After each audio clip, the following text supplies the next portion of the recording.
Hello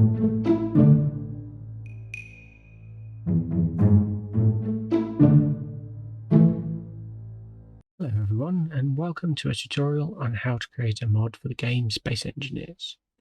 I am Chipsticks213, and you might know me from some of my various character and NPC mods available on Steam.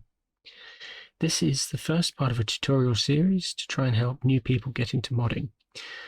First up, I'm going to show you how to set up Blender with the Space Engineers utilities, following the guide provided by the add-on creator in the Space Engineers modding reference.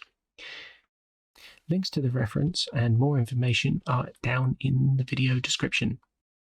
First thing we're going to want to do is download the Space Engineers mod SDK pack. That's going to give you access to all of the game files that you can then modify to make your own models really easily. What you want to do is go to Steam Library. First make sure that Tools is enabled as a search option. Then just search for Space Engineers. You'll see here I've got the option of Space Engineers Mod SDK and dedicated server. So all you want to do is just make sure you install that. I've already got it installed, so it gives me the option to launch, and that will just open the folder where the files are stored. Here you have access to all the original content models. Now these appear as an FBX file, a HKT file, that's the physics file, and a materials definition, which is an XML file. I'll explain more about these in a more in-depth tutorial about materials later.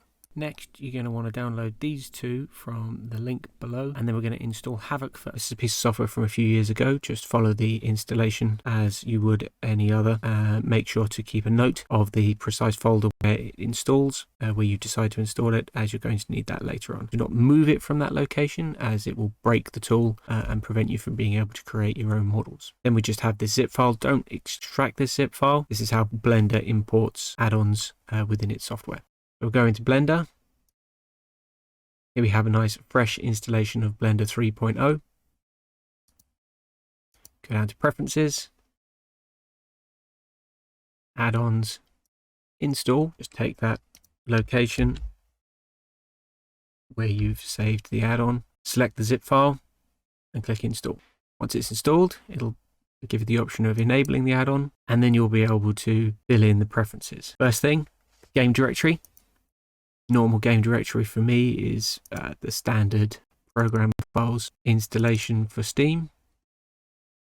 So just accept the standard Space Engineers folder. Assets directory. So that's going to be a folder where you'll store all of the asset libraries. In my case, I've just created a folder in my documents called SE mods. Once you've given it a location for the assets, you can then download the asset libraries native for use with Keen's models and the MWM builder, which will allow you to create those MWM files that the game reads as models. Last but not least, the Havoc file manager. So this is the location where you downloaded and installed Havoc. It's a 64-bit program, so it'll probably be in the main program files, not program files x86. And so we want to just grab the standalone filter manager exe file and just put it in there. In order to get the add-on up and running, we need the texture files to be converted into a format that Blender can read. And in order to do this, we can just click this button.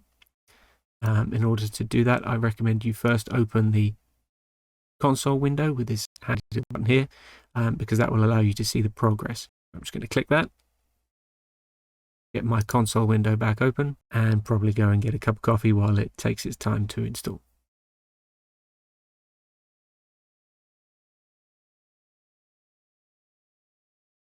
What we should have is a nice new tab in here, Space Engineers Utilities, and we can initialize a scene, get rid of the unnecessary collection, and we'll try a file import. You want to import a file from that SDK location that we looked at earlier, and I'm just going to go for a simple large cargo container, just to make sure that everything is working as it should. Here we go. Everything's looking nice. And we'll just enable material viewport shading.